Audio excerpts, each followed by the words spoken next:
Live from the campus of Penn State University, this is PSN News. It's Monday, March 21st. We have all you need to know about State College Area School District's newest masking policies, as well as details on a walkout about an important cause. We also have more on the conflict between Russia and Ukraine, along with entertainment, sports, and weather. Stay tuned.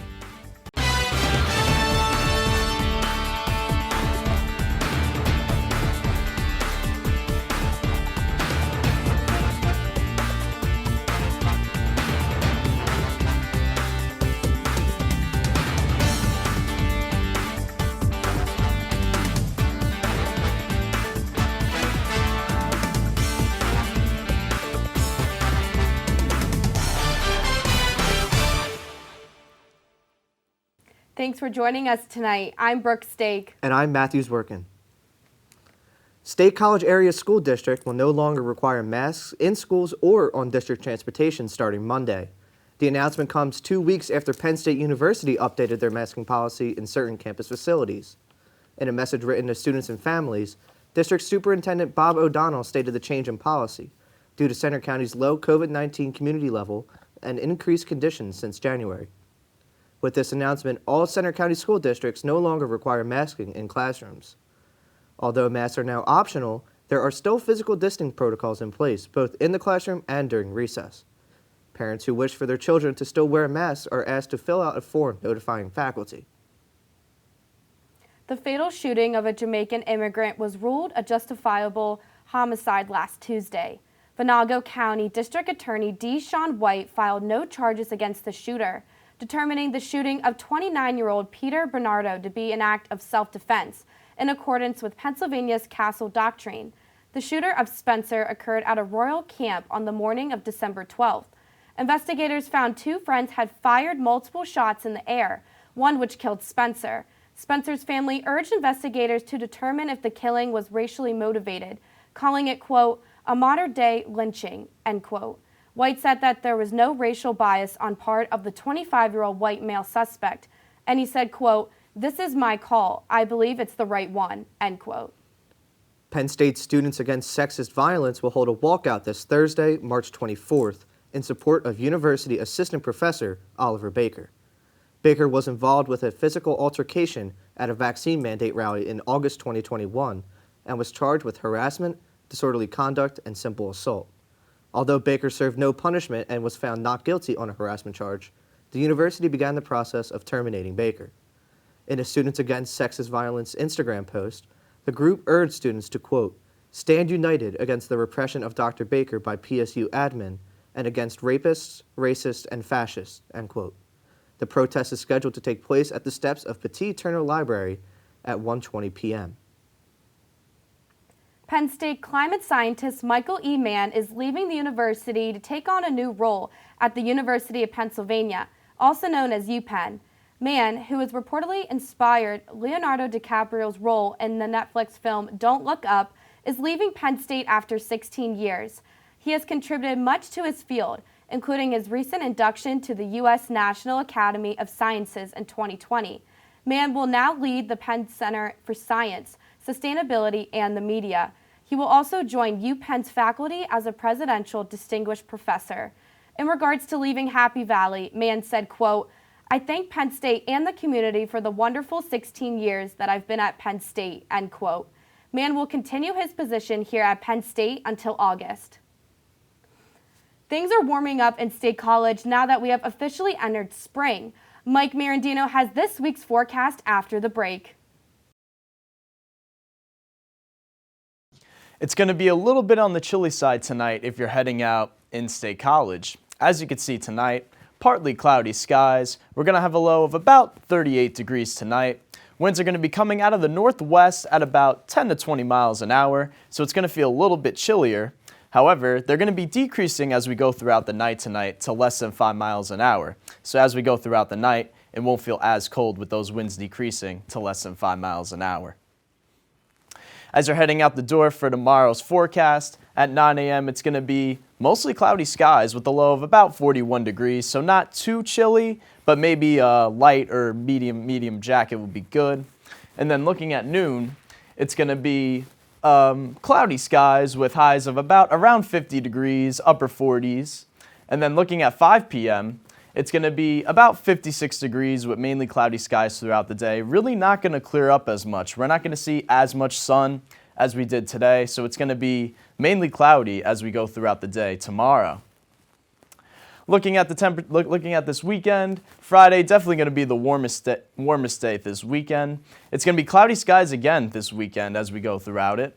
And we're going to see dropping temperatures. We're going to see a cold front come through State College as we go through this weekend, which is going to be why we're going to see those dropping temperatures as we go throughout. And also there's going to be about a 40% chance of showers on Friday morning. So as you're heading to class on Friday morning, you might want to take that umbrella with you, wear that light jacket as you're on your way to class on Friday. Looking at the 7-day forecast, today was definitely the best day of the week as we saw highs in the low 60s with mostly sunny skies throughout the day with a low of 38 degrees tonight. Looking at tomorrow, going to be a little bit cooler with mostly cloudy skies throughout the day with a high of 58 and a low of 38. And Wednesday is going to be a rain event. We're going to see rain all throughout the day and we're going to see rain all throughout Wednesday night also. So definitely going to want to bring that umbrella with a high of 47 and a low of 45. And then looking at the rest of the week, we're going to see the temperature jump back up almost 20 degrees on Thursday with a high of about 63 and a low of 44. And there may be showers as we go throughout the day. Again, not going to be as much of a soaker as Wednesday, but Thursday we may see some showers throughout the day. Looking at this weekend, on Friday, it's going to jump back down almost 15 degrees on Friday with a high of 50 and a low of 39. Again, that chance of morning showers, again, 40% chance. So just in case, definitely bring that light jacket with the hoodie. And then looking at the rest of this weekend, this is the cold front I was talking about, bringing those lower temperatures. On Saturday, going to be cloudy skies, the temperature dropping a little bit on Saturday with a high of 47 and a low of 30. And then on Sunday, this is when it starts to feel like winter and not spring. We're going to have a high of only 37 degrees on Sunday with mostly cloudy skies and only a low of 26. So you're going to want to definitely wear that heavy coat with you if you're heading out on Sunday night. That's all from me. Coming up, Carly Knowlton has the latest in sports after the break. Welcome back to PSN News. I'm Carly Knowlton with your sports update. Penn State Wrestling added 5 champions to its 2022 NCAA Championship team title under the guidance of their head coach, Cale Sanderson. The team ending 5-0 in the finals held in Detroit, Michigan. Rowan Bravo Young, Nick Lee, Carter Sorochi, Aaron Brooks, and Max Dean all claimed individual championships in the perfect final session. The Nittany Lions won the title earlier in the day thanks to Greg Kirk-Vliet's win in Constellation Finals. This is Penn State's 10th title overall and the 9th since Coach Sanderson's arrival to Penn State for the 2009-2010 season. Penn State is 32-13 in the NCAA Finals since 2011. Moving from Michigan to Virginia, Penn State men's volleyball posted a 3-straight set win against George Mason. In the first set, the blue and white had a slight lead of 14-13, but eventually went on to win the set 25-20. In the second set, the Nittany Lions dominated with a score of 25-13. In the third and final set, the Patriots and Nittany Lions initially were tied at 8. However, Penn State was able to get ahead and won 25-19. Throughout the match, Penn State totaled 11 aces, 7 of them from 2 players. The Nittany Lions currently sit atop the EIVA rankings as they are unbeaten in conference play and are listed as second in the NCAA. Penn State extended their nation best win streak to 13 victories in a row this past weekend and will look to keep that streak alive with 2 conferences opponents coming to town, starting with Harvard this Friday at 7 p.m., followed by Sacred Heart on Saturday at 3 p.m. March Madness has been in full swing since last week, so let's share some updates. The North Carolina Tar Heels won 93-86 against the Baylor Bears on Saturday, while the Michigan Wolverines beat the Tennessee Volunteers 76-68. The Kansas Jayhawks also secured a win over the weekend, beating the Creighton Blue Jays 79-72. Houston will now be making its 3rd straight appearance in the Sweet 16 after knocking out Illinois 68-53. The 10th seed University of Miami took down the Auburn Tigers with a final score of 79-61. The Sweet 16 will take place on March 24th and 25th in San Francisco, California, San Antonio, Texas, Chicago, Illinois, and just a few hours away in Philadelphia, Pennsylvania. That's all for sports. After the break, Mariana Daniele has the latest updates from the entertainment world. Stay tuned. Welcome back to PSN News. I'm Mariana Danelli with your entertainment update. Join instructor Lena Thynell for a serene weekend this Saturday and Sunday at the Sky Sets the Mood Watercolor Workshop. This event will be held from 10 a.m. to 1 p.m. on both days at the Art Alliance Center in Lamont. Participants will have the chance to paint clouds and skies in watercolor while learning several new painting techniques. No prior experience is required, however, all in attendance are asked to bring their own watercolor supplies and even bring their own photos to paint. The event is $100 for members of the Art Alliance Center and $120 for non-members. Tonight is the last night to sign up on the Art Alliance of Central Pennsylvania website. If you're a breakfast lover looking for another event to keep you entertained this weekend, you're in luck. The 2022 Maple Harvest Festival at Shavers Creek is back for its 38th year. Come enjoy an all-you-can-eat pancake breakfast, live music, and visit the Sugar Shack to see how syrup is made.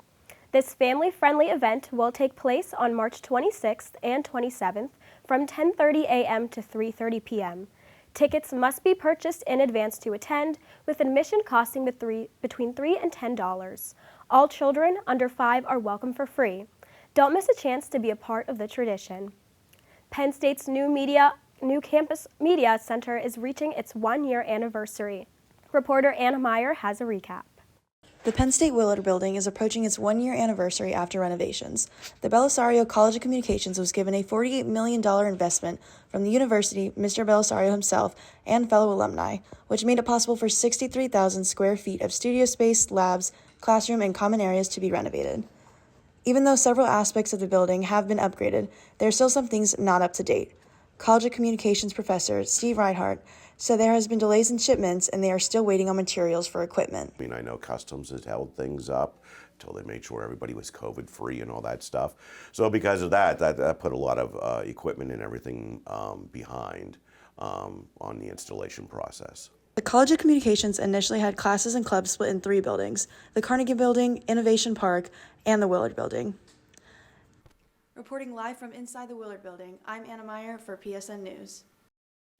Stepping out of Pennsylvania and into Hollywood, Sydney Sweeney is shaking things up with a new hair color and a new ring. The 24-year-old Euphoria star has been seen with brand new bling that just happens to be on her left ring finger. After she was spotted rocking her new diamond, engagement rumors sparked right away. While the Euphoria star hasn't confirmed the exciting news herself, People magazine confirmed her engagement to her boyfriend of 4 years, Jonathan Davino. Sweeney has also been reportedly referring to Davino as her fiancé, according to E! News. Since Sweeney likes to keep her relationship offline, it is unsure whether she will publicly announce her engagement. That's all for your entertainment update. After the break, interview anchor Juliana Turdo will be speaking to Arden Erickson about her involvement in student organization Her Campus. We'll be right back. Welcome back to PSN News. I'm Juliana Tordo. Her Campus is a nationwide news and media website that discusses a variety of topics catered to college women. Today I'm here with Arden Erickson, who is the campus correspondent for Her Campus at Penn State. So, for those who might not know what Her Campus is, what do you guys specialize in? Yeah, so we are a international media organization and there's a bunch of different chapters. So Her Campus at PSU is Penn State's chapter of Her Campus. We put out articles, we also put out content on our social media platforms, and we're just like a big group of women who have a lot of talent in producing content in general. So you're a campus correspondent for Her Campus, so what is your role that comes along with that? Well, so there are actually 2 campus correspondents for Her Campus at PSU, and I'm one of them, but since we're such a big chapter, we need 2. We are actually in the top 20% of chapters, which is pretty awesome. So what we do is we publish content. We're responsible for overseeing all of our social media platforms. We're also responsible for just managing our members, accepting applications, basic president and VP duties, just with a different title. So how do your team come up with these creative articles? I see you have everything from euphoria to makeup. So how do you guys come up with these ideas? Honestly, it's difficult because it's almost like, when we're brainstorming, rather than like a traditional newsroom with people who have different beats or sections, we kind of just talk as if, like we're just hanging out. Someone will say, oh, I have an article idea. Another person will jump off of that and be like, okay, but what if you add this to it? Or this is something I was inspired by. And we also do some activities as well. One of my favorites were like looking at your search history and like coming up with an article idea from your search history. Yeah, that was really fun. That's actually genius. So what are the different roles that you guys have at her campus? So most of our members are writers, and they create articles that go up on our website. We also have members of our graphic design and marketing team, and some of those people are also writers and vice versa. And then we also have our exec board, so we have our editors, editor-in-chief, campus correspondent, secretary, and then a bunch more positions. So you keep mentioning chapters, and since it's a nationwide organization, how does it work on a national scale, and do chapters collaborate and, along those lines? Yeah, there are a lot of different chapters, and we have some programs that we collaborate with other chapters. There's one program that we're participating in called the Sister Program, and we talk with another chapter, see how they're doing things, because every chapter, I know I keep saying that word, but, can run things differently. We are the only Her Campus chapter that has a graphic design marketing team. In fact, we were inspired by other chapters who did that. So we have a big group chat, and, we check up on each other, see what everyone's doing, and we kind of build off of that. That's so cool that you guys have such a huge community. What would you say is your core principles and values? Definitely inclusion of our members. Me and our other campus correspondent, Alyssa, we really value our diversity, and also in having an environment that our members feel safe to talk about, like what's going on in their life or what they want to see with Her Campus. And also just empowering women. I mean, Her Campus is an organization ran by women for women, so we are very heavy into expressing yourself. And for those who might be interested, how can people get involved in Her Campus? So we have already finished our spring 2022 applications, but for next semester, if anyone is interested in joining, we will come out with applications on our social media handles. And yeah, I just stay tuned and keep on checking out our articles and our content. That's awesome. Well, thank you so much for speaking with me today. You can check out Penn State's chapter of Her Campus at www.hercampus.com/school/PSU. Coming up next, we have the latest stories from across the nation. Stay tuned. Russian bombings struck a theater in Mariupol that served as a shelter for Ukrainian citizens last Wednesday. Although no casualties have been confirmed, it is believed that around 1,300 people took refuge in the basement of the theater as the city was besieged by Russian forces.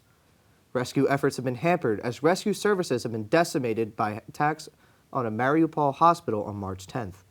President Volodymyr Zelensky vowed to keep searching, saying, quote, "Despite the shelling, despite all the difficulties, we will continue rescue work," end quote.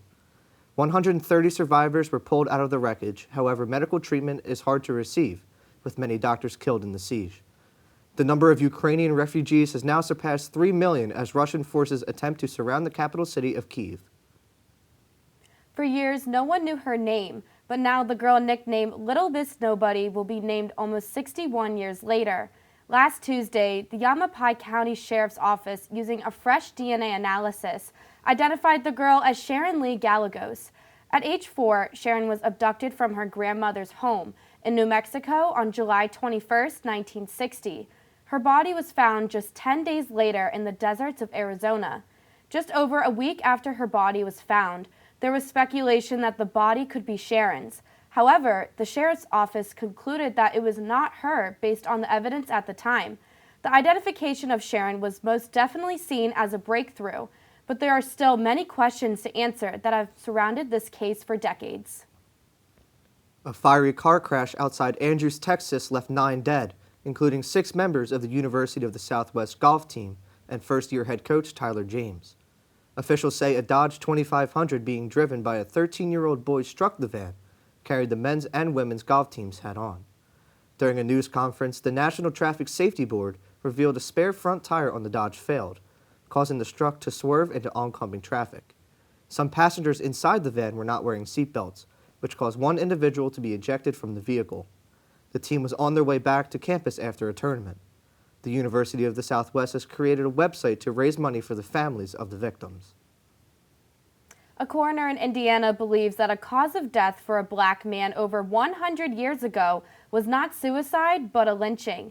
19-year-old George Tompkins was found hanging from a tree with his hands bound on March 16, 1922. Alfreda McGinney, the coroner for Marion County, announced the new ruling after reviewing the case. The coroner at the time of Tompkins' death, Dr. Paul Robinson, saw the body and stated, quote, "There could be no question that the man had been murdered and his body then tied to a tree. Tompkins was dead or almost dead when his body was hanged," end quote. The Indiana Remembrance Coalition brought the case to McGinney's attention through a written petition. McGinney said, quote, "It was an honor to make this injustice right," end quote. On March 12th of this year, a headstone was placed to mark Tompkins' unmarked grave inside Floral Park Cemetery in Indianapolis, Indiana. That concludes our show tonight at PSN News. Be sure to check us out on Twitter and Facebook at PSN News, on Instagram at Penn State Network News, and to subscribe to our YouTube channel at youtube.com/PSN News. Have a good night and stay safe, Penn State.